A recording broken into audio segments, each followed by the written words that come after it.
Hello, good morning students. आज हम जो है कक्षा 7वीं में संस्कृत विषय में पाठ 4 में एक बार पुनः हम जो है चाणक्य वचनानी को पढ़ाने जा रहे हैं। इसके पहले मैंने आपको 2 श्लोक पढ़ा दिए हैं। वो कौन कौन से श्लोक हैं आपको याद होंगे।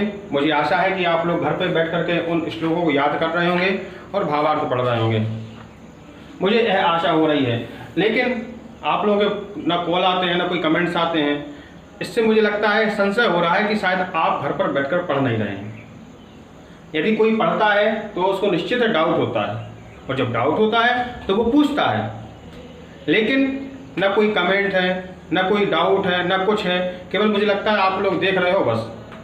तो आपको घर पर बैठकर समझ करके पढ़ना है, केवल पढ़ना नहीं है, समझ करके पढ़ना है। केवल तोते की तरह रट्टा नहीं मारना है, ये बात आपको ध्यान रखना है, ठीक है। तो विषय संस्कृत चत्वारा पाठा चाणक्य वचनानी 2 श्लोक मैं आपको पढ़ा चुका हूँ। उनके जो भावार्थ हैं वह भी मैं आपको बता चुका हूँ। एक बार पुनः मैं उन श्लोकों को आपके सामने पढ़ रहा हूँ कि माता शत्रु पिता वैरी न बालो न पाठिता न शोभते सभा मध्य हंस मध्य बको यथा। पहला श्लोक हो गया। दूसरा श्लोक अधमाधनमिच्छन्ति धर्मानं च मध्यमा उत्तमामानमिच्छन्ति मानो ही महताम धनम। ठीक है, ये दूसरा श्लोक हो गया। अब तीसरा श्लोक जो है कि जल बिंदु निपातेन क्रमशः पूर्यते घटः सा हेतु सर्व विद्यानां धर्मस्य च धनस्य च। ठीक है कि जल बिंदु निपातेन क्रमशः पूर्यते घटः सा हेतु सर्व विद्यानां धर्मस्य च धनस्य च। जिस प्रकार एक घड़ा होता है, आजकल तो प्रायः सबके घर में फ्रिज हो गए हैं, तो घड़े देखने के लिए बहुत कम मिलते हैं, ठीक है।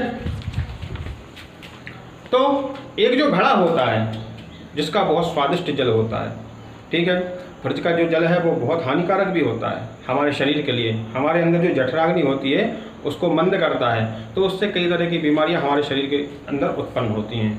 तो जल बिंदु एक एक बिंदु से निपातेन यानी गिरने से क्रमशः पूर्यते घटा, जो घड़ा है वह क्रम से भर जाता है, ठीक है। एक बार और, जल बिंदु निपातेन, जल यानी पानी, बिंदु यानी उस पानी की बिंदुओं से, निपात यानी गिरने से, क्रमशः यानी धीरे धीरे करके, पूर्यते घटः यानी जो घड़ा है, पूर्यते यानी भर जाता है, ठीक है। सह हेतु सर्व विद्यानां धर्मस्य च धनस्य च।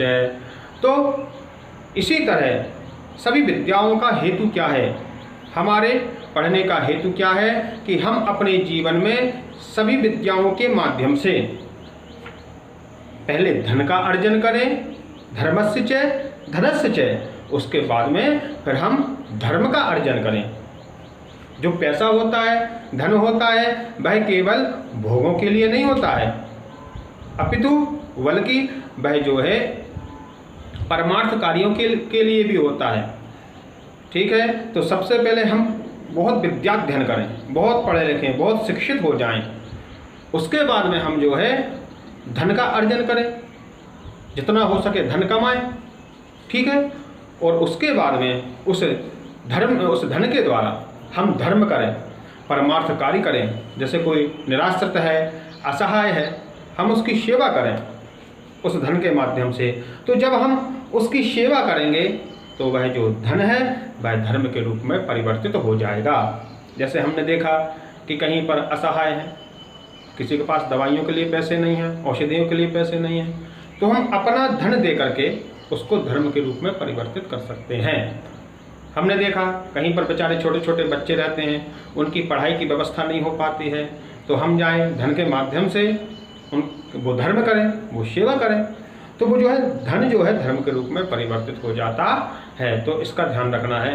तो आइए, मुझे आशा है कि आपको ये श्लोक लग गया होगा कि जल बिंदु निपातेन क्रमशः पूर्यते घटा सा हेतु सर्व विद्यानां धर्मस्य च धनस्य च। आइए चौथा श्लोक पढ़ते हैं हम। सुखार्थी चेत त्यजेत विद्याम। जीवन में 2 प्रकार हैं, एक होता है सुख और दूसरा होता है दुख। यदि आपको विद्या प्राप्त करनी है, यदि आपको विद्या प्राप्त करनी है तो उसके लिए सबसे पहले शर्त यह होती है कि आपको सुखों का त्याग करना पड़ेगा।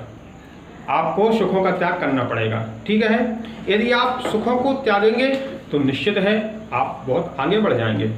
और विद्यार्थी सुखार्थी चेत त्यजेत विद्या, और विद्यार्थी चेत त्यजेत सुखम। यदि आप विद्या प्राप्त करना चाहते हैं तो सुखों का त्याग करें, और विद्यार्थियों को तो सुख को चेत त्यजेत सुखम, निश्चित रूप से सुखों को त्याग देना चाहिए।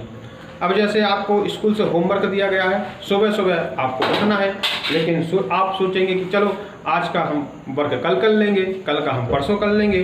तो इस तरह से आप केवल नींद लेते रहोगे, आपका कोई काम नहीं हो पाएगा, और जब कोई वर्क नहीं हो पाएगा तो निश्चित है वर्ष के अंतिम में आप परीक्षा में फेल हो जाओगे।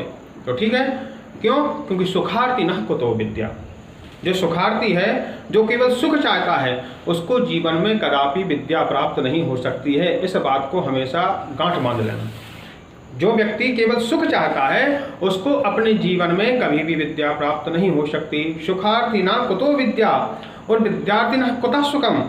जो सच्चा विद्यार्थी है, उसको अपने जीवन में यानी विद्या काल में जब वो अध्ययन करता है, उसको कभी भी सुख प्राप्त नहीं होता है। वो जितना परिश्रम करेगा, जितना अध्ययन करेगा, उतनी ही उसकी जो विद्या है वह फलवती होगी, और अंतिम में जाके जब उसकी विद्या पूर्ण हो जाएगी तब जाकर के उसको सुख प्राप्त होगा। तो आज मैंने आपको यह जो है 2 श्लोक पढ़ा दिए हैं। मुझे आशा है कि आप लोग जो है घर पर बैठ करके अध्ययन कर रहे होंगे। अस्तु।